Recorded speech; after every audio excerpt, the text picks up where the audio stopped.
things. First thing I want to ask you about is the World Junior record. I'm coming for it, you know, like I've been getting so close every time.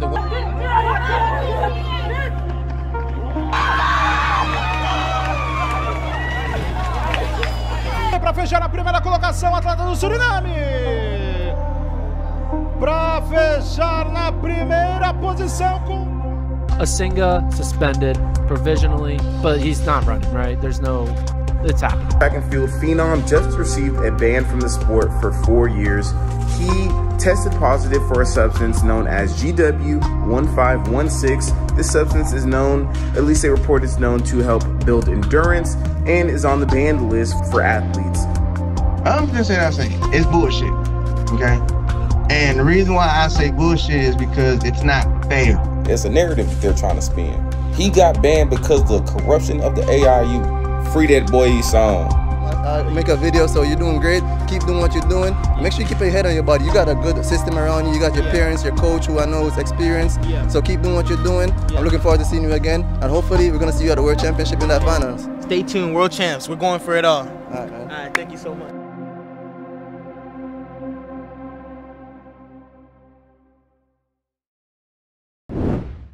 This is Isamade Asinga, or Issam for short. He was practically born into athletics given his mother was a talented sprinter, representing Zambia at the 1992 and 1996 Olympics, and his father was an 800-meter specialist, representing Suriname at the 1996 Games. While the two parents made their names known in separate disciplines, Asinga would ear towards the sprinting genre, and would become arguably the greatest sprinting talent since Usain Bolt. Around this time, he should actually be gearing up for the 2024 Paris Olympics, but as of right now, he is currently serving a 4-year ban, effectively ending his collegiate career on the spot and delaying his senior career until further notice. How did this ban happen though, and was it deserved? What does it represent, and how in the world did we even get here in the first place? Since competitive sports as a whole were delayed in 2020, Issam Asinga didn't get to put his sprinting talents on display until his sophomore year of high school. Despite this, he looked virtually unstoppable from the get-go in the Missouri scene, cruising to victory in just about every final he threw himself in, and broke 11 for the first time in the 100 in the most explosive way possible, running a time of 10:62. At the same meet, he also dipped under 22 seconds for the first time ever in the 200, but like the 100 would shatter this barrier by nearly half a second. Following this, he decimated the field at his state meet, winning 3 separate titles in the 1, 2, and 400, with incredible times on all fronts. He wasn't keen on competing during indoor season, but returned to outdoor his junior year with a lot more consistency and a bigger commitment to the shorter disciplines. While his back-to-back state titles in the 1 and 2 were impressive again, Asinga would make national headlines on the high school running site Mile Split, after running a crazy double of 10:44 and 20:76 at the Great Southwest Track and Field Classic. Obviously, by this point, Asinga wasn't just a statewide stud that could run some solid races here and there, as these 2 times put him fairly high on the 100-meter season rankings, going as high up as number 6 on the 200-meter ones. To kickstart Asinga's final year of high school, he would take his indoor season much more seriously, competing at his first nationwide meet ever at New Balance Indoor Nationals. Many expected generally fast times since he had such a promising junior year, but perhaps they weren't expecting marks like this for his national meet debut. He lanes 4 and 5 out well. Anderson and Asinga of MVA. 6:57, followed by a 6:77 from Christian Anderson. MVA, Issam Asinga, 20.47. Woo! Lighten it up. And look at that, taking it all in. Taking it all in. Can't even believe it. Just like that, Asinga had 2 national records to his name, one which tied a near 2.5-decade-old record, and another that was just his to represent on his own. It was no question that his senior year would be ready to throw down insane marks come outdoor, but Asinga wasn't holding back as early as April. Riding the sheer momentum that was his indoor national records, Asinga was ready to chase down the exceedingly more difficult to obtain outdoor ones, which were 10 flat in the 100 by Cherryville's Trentavis Friday, and 20:09 in the 200 by Noah Lyles. By his second 200-meter race, he had run the second fastest time in the event for high schoolers, and in the 100 was putting up multiple sub-10 times in the 100, but unfortunately they were done with an illegal tailwind, thus not counting as a record. By April 29th, though, history would be rewritten in multiple ways as Asinga shocked the nation with this time.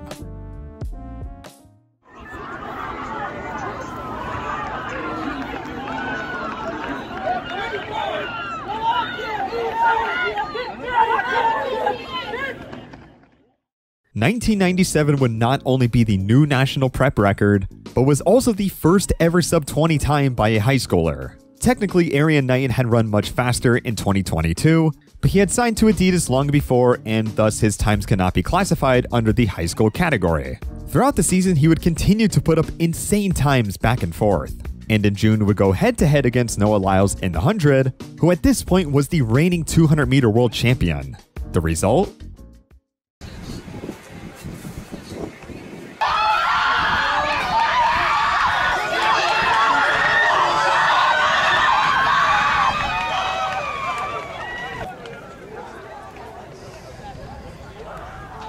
He blew him out of the water. It was wind aided, but I mean, beating the 200-meter world champion by this much was a pretty absurd accolade to possess as a high school kid. For him to have the national record, though, he needed not only the perfect performance, but he was going to need the right win to make it official too. At the South American Championships, he wouldn't just punch his ticket to his first World Championships, but would execute one of the most vibrant and explosive marks in high school history by far.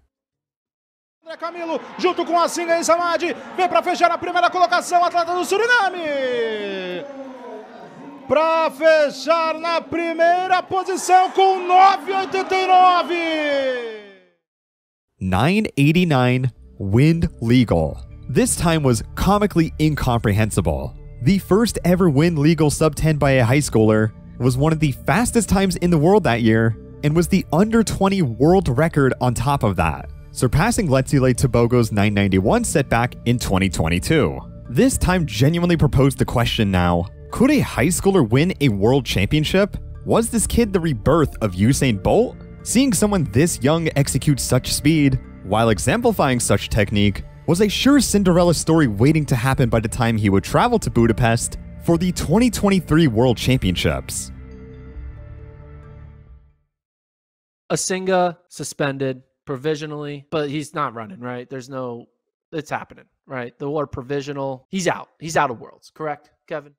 On August 11th, 2023, Asinga would be provisionally suspended by the Athletics Integrity Unit, or AIU, as his urine samples had tested positive for GW1516, also known as cardarine. While its endurance-related advantages lean towards it being more useful for the distance-oriented events, it is a fat metabolizer which can help you train harder in the sprints, can aid in recovery, and can also help you maintain a leaner build better. To see an athlete this young get busted was quite surprising, especially one that was primarily competing in the US. In the meantime, he would wait for his B sample to be properly tested, so there was still a chance he could compete at the World Championships. However, this would not be the case. Just a few days before Budapest, a Surinamese outlet would report that Asinga's B sample had also tested positive, meaning he would officially receive a 4-year ban from the sport and would not be able to return until the next Olympic cycle. Asinga's father stated that they had hired a lawyer and that an appeal would be likely in the coming months. With another few months of silence,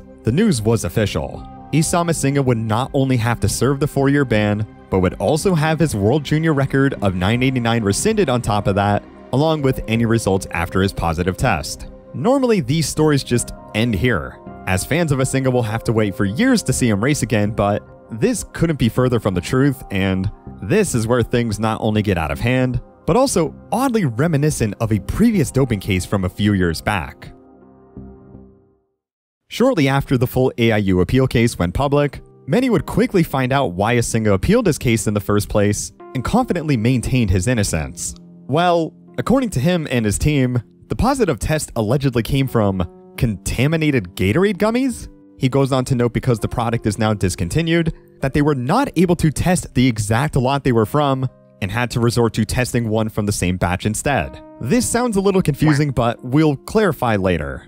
Let's take a look at the case and see if what Asinga and his team are asserting is actually a contamination debacle or a case of an athlete simply getting caught taking modulators to get a performance-enhancing advantage. If you want to read the entire case for yourself, the link will be in the description. For doping cases, In order to establish if an athlete intentionally doped or not, the balance of probabilities will be the metric here. If the athlete cannot prove to the AIU beyond a 50% chance that they did not intentionally dope, then they will receive the full ban sentencing as a result. So we established by now that the primary claim was that Asinga's Gatorade gummies were allegedly contaminated with GW1516 or cardarine. The 2 jars Asinga sent did test positive, and the lot that tested negative was the sealed jar that Gatorade sent. The main focus though will be the one Asinga tested positive for, especially since the levels of cardarine are much more noteworthy here. World Athletics first makes their case that Asinga very likely committed an anti-doping rule violation, or ADRV. They state that the discrepancy in the amount of cardarine found between the 2 containers Asinga sent, and that the contamination ratios between the outside and inside of the gummies did not represent actual contamination that would occur at a manufacturing plant. Better Nutritionals, the manufacturing plant for Gatorade, brought in a former employee, referred anonymously here as Witness B, and assessed that the same gummies Asinga ate were most certainly the same ones the AIU received for testing at the Lausanne laboratories. They state that the reason why they have different lot numbers is due to a relabeling process with the ones Asinga consumed.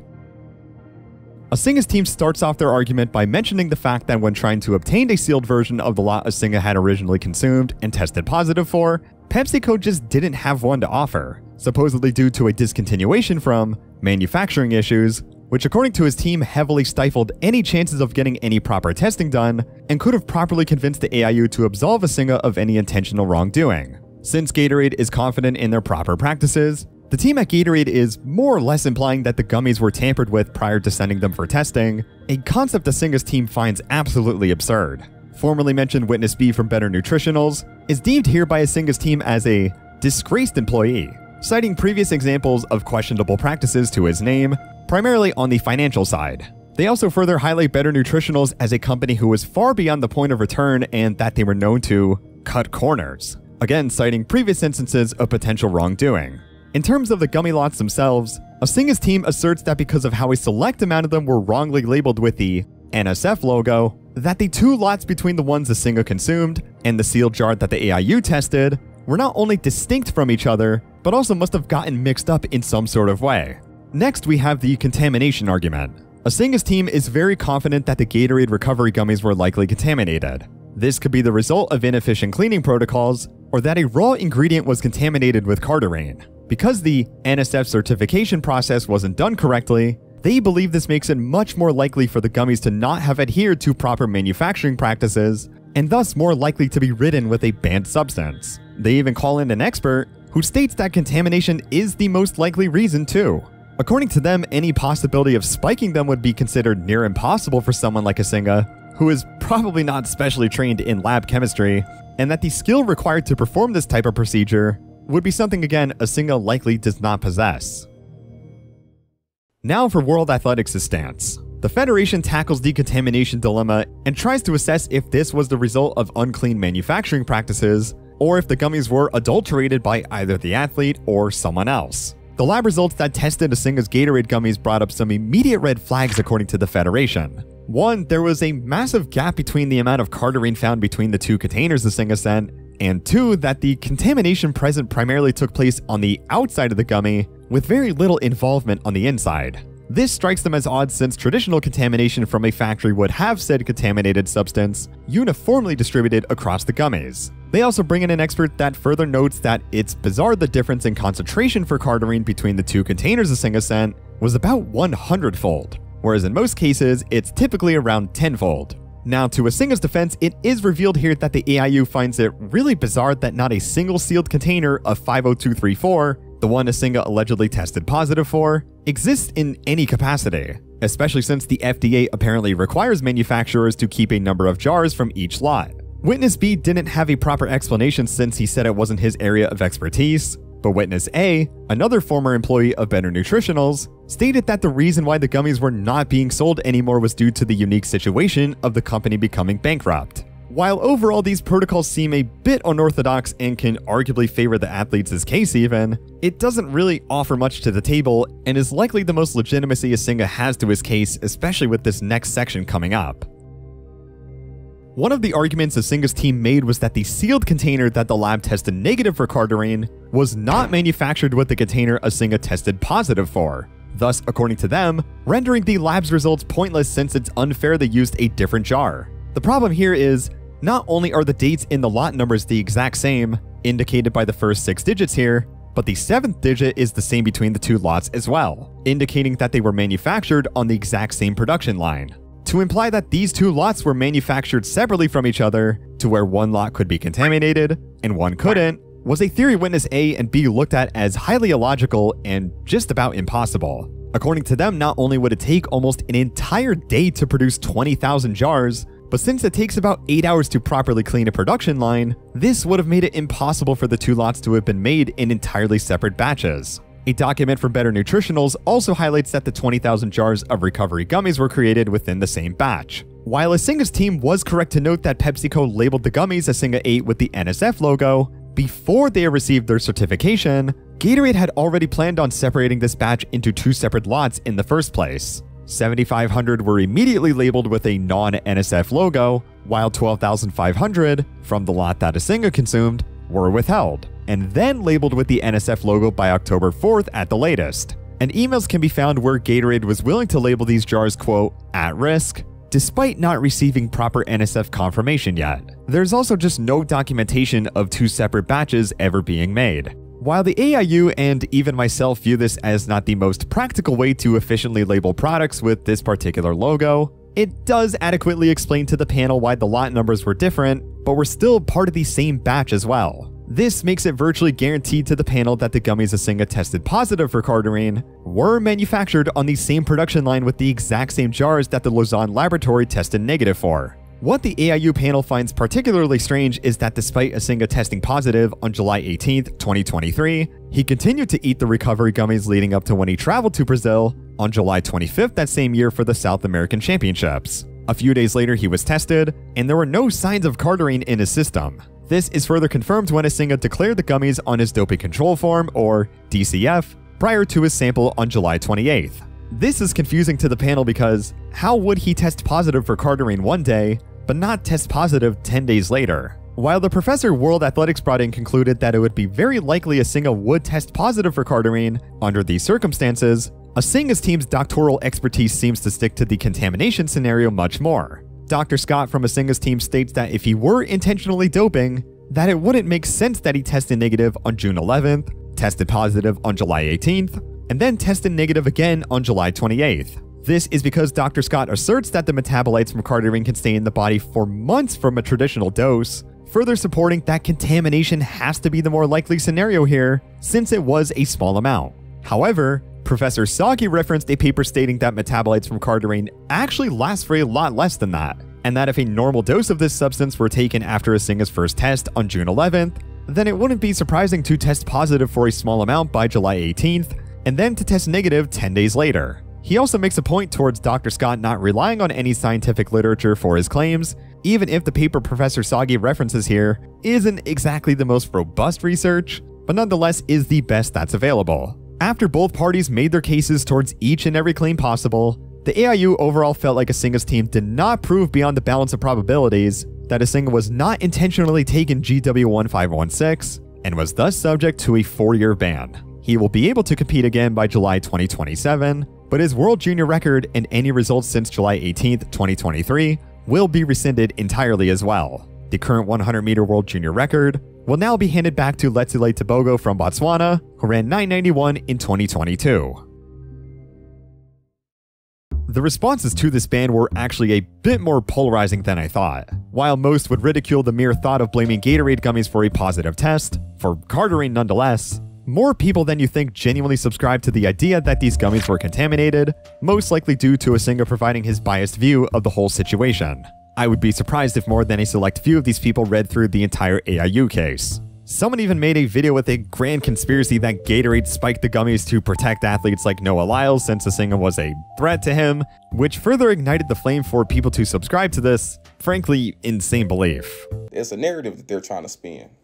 Anybody who's a threat to their top dick rider, Noah Lyles, they will get you going. Although, given my knowledge of what this guy usually produces, I'm pretty sure it's half troll, half serious.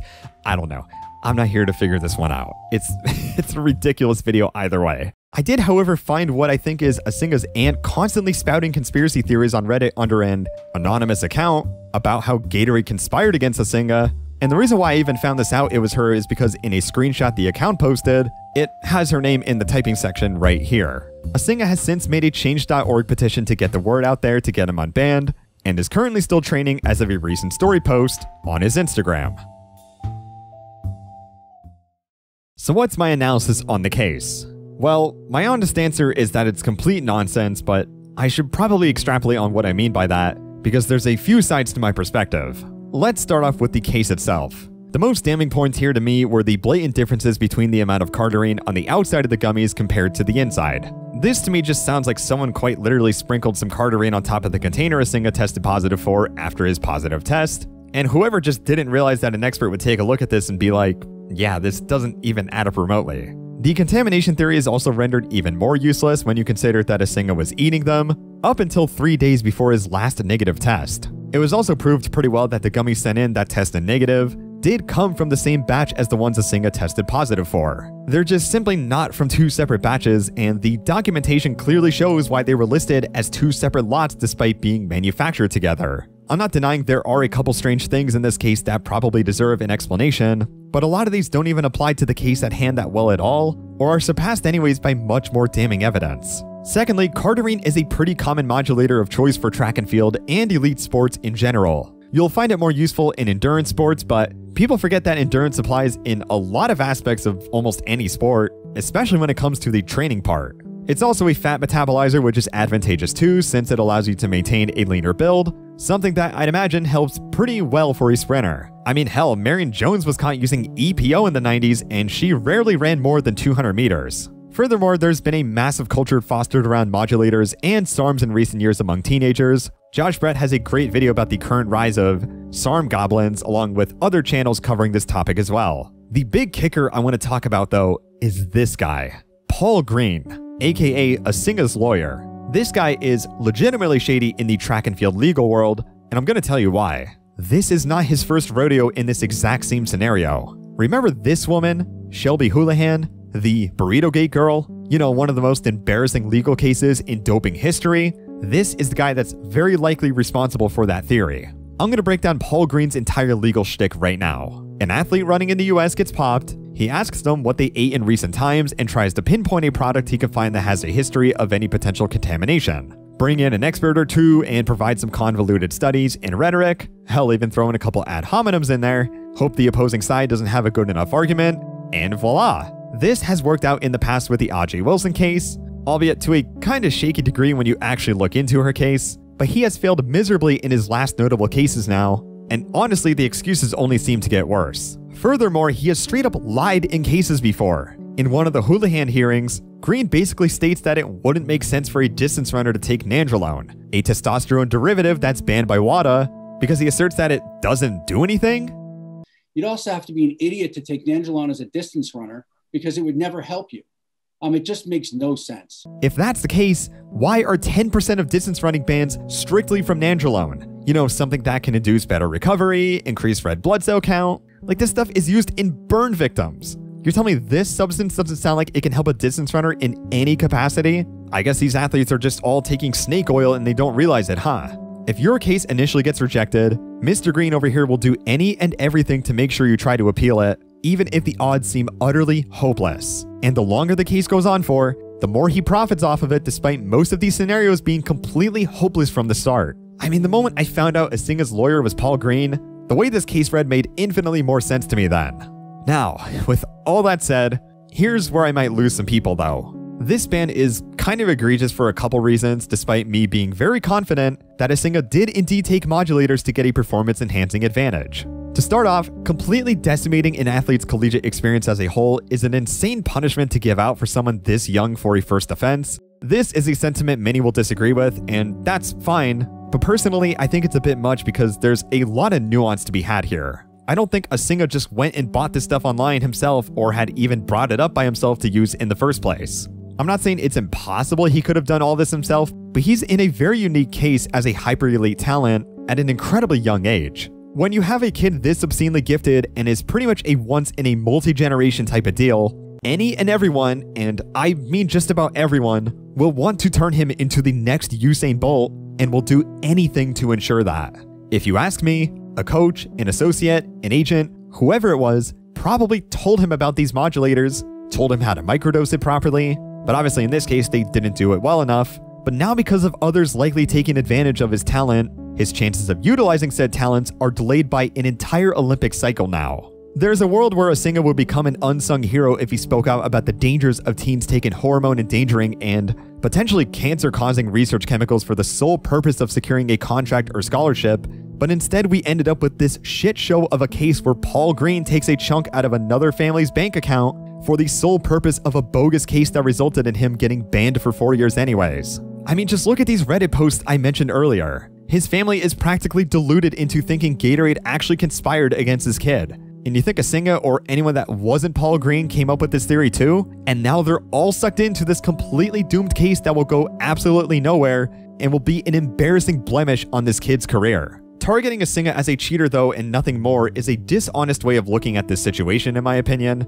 This was very likely not a one-man job. And the lack of sympathy and understanding for situations like this is what strips any nuance and progression towards anti-doping in the first place, especially when it concerns people this young. Even if we entertain the thought of him doing this entirely on his own volition somehow, this still doesn't change my point of the immense pressure people this age feel when they are capable of competing against the best in the world, or at least in the future want to compete with the best in the world. This kind of turns into an entirely separate discussion, so we'll save that for another time. Overall, Issam Asinga has had a lot taken away from him. Not just the ability to run, but a massive opportunity to enhance his family's life and to lengthen the amazing legacy they've kept going for the last couple decades now. If you think he's a cheater that doesn't deserve to be on the same stage as runners you believe are clean, sure, that's fine. He did technically break the rules and I'm not going to argue with you. If you think his ban was absurd and that he should be at that stage in Paris where you believe everyone else is on the sauce, that's fine too. However,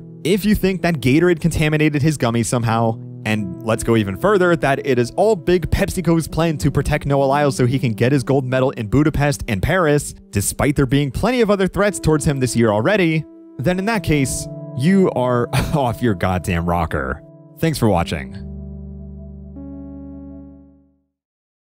Okay, so I can't say I saw this coming at all, but we really need to talk about this. So on June 19th, 2024, the United States Anti-Doping Agency, or USADA, released a statement about how Knighton, the American 200-meter silver medalist from the 2022 World Championships, tested positive for traces of trenbolone in his urine.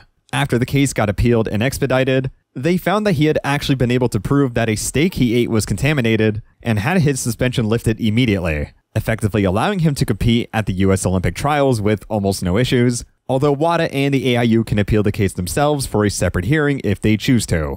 This case is really odd for a number of reasons, and unlike Aaron Brown's Gatorade conspiracy, I feel like my speculation is a lot more grounded within the realm of track and field itself, and has legitimate precedents at times to refer to as well, albeit are still anecdotal for the most part. First, what makes no sense to me is that they were somehow able to prove so confidently that whatever he ate was contaminated, to the point where he got his suspension lifted entirely. Not a reduction, just a complete throwaway of the case, with, of course, the AIU and WADA pending. I understand that synthetic hormones are used in meat, but since there is virtually no promising, modern research on trenbolone in humans, there's especially no research done on how easily someone could allegedly test positive for this substance via eating meat either. Let's refer to Jerrion Lawson's case from a few years back, when he got caught for having epitrenbolone in his system. The only reason he even got scot-off free from what I understand is because they just believed him more or less. The only scientific evidence they credit here is some hormone implant, possibly maybe who even knows, being contaminated in the meat he ate, combined with the fact that the AIU admits there's no promising literature on trenbolone for human consumption. It's worth noting that Paul Green was one of the lawyers representing Lawson here too. I've also seen people mention that tren would be excessive to use as a sprinter, but I fail to see how microdosing a very effective, muscle-building anabolic would be disadvantageous in any way. It's not like he's taking bodybuilding or powerlifting level dosages. It's like every other anabolic or blood builder. You just need to take a little bit of it to get enough benefits from it. And if you test positive, it's probably going to be for a small amount. That's just how the nature of microdosing works and trying to get around the biological passport. Is it a weird choice compared to something like HGH or testosterone? Yeah, but it's not completely unheard of. Now, who was the lawyer representing Knighton in this case? It actually wasn't Green, but rather someone even more prolific for getting known drug users off the hook.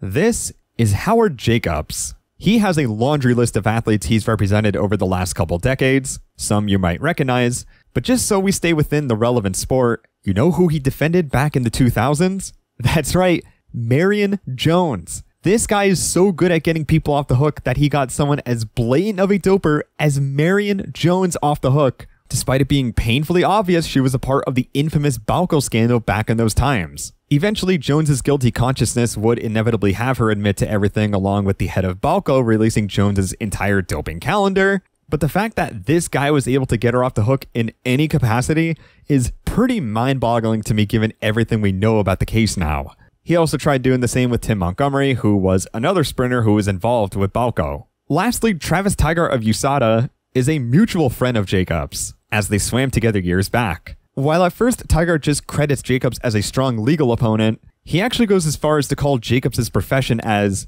using smoke and mirrors to get athletes off the hook. The fact that the CEO of USADA just calls Jacobs' profession as essentially nothing more than abusing the legal system, I fail to see how this makes USADA even remotely trustworthy. Now, I am no way a staunch defender of federations like WADA or the AIU either, but come on, USADA does not have a good history at all. And come on, I mean, they were willing to let Salazar off with a 4-year ban despite running one of the most blatant doping regimens in athletics history. Let's entertain a couple more things before we get off topic though. Like, obviously, I think Asinga took modulators and is 100% guilty, but do I really think Knighton is innocent? Knighton got his case handled within USADA, and from what I understand about the Lawson case, Knighton probably could have represented himself given the science on these specific cases with Trenbolone is virtually non-existent in documentation. Most athletes aren't testing positive for it because 1, it's not a super common choice, but 2, if it is taken, it's likely being taken at very small dosages anyways,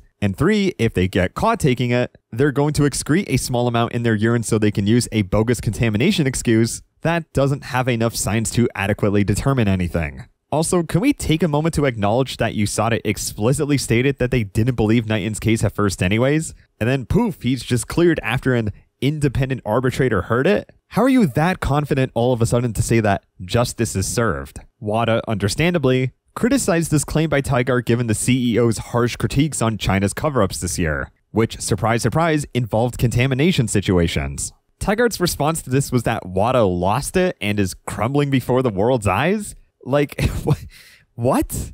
Like, this case just reeks of hypocrisy and cover-ups. I'm sorry if that sounds conspiratorial, but there's just so much that doesn't add up here. Apparently, WADA is thinking about appealing Knighton's case, but I highly doubt it will go anywhere with the Olympics coming up, because it would be the biggest bust in US sprinting since Gatlin's case in the 2000s. I don't know, it's almost like 40 years later we've genuinely learned nothing from Ben Johnson versus Carl Lewis's case, and if you don't know much about that, we'll revisit that classic in depth another time.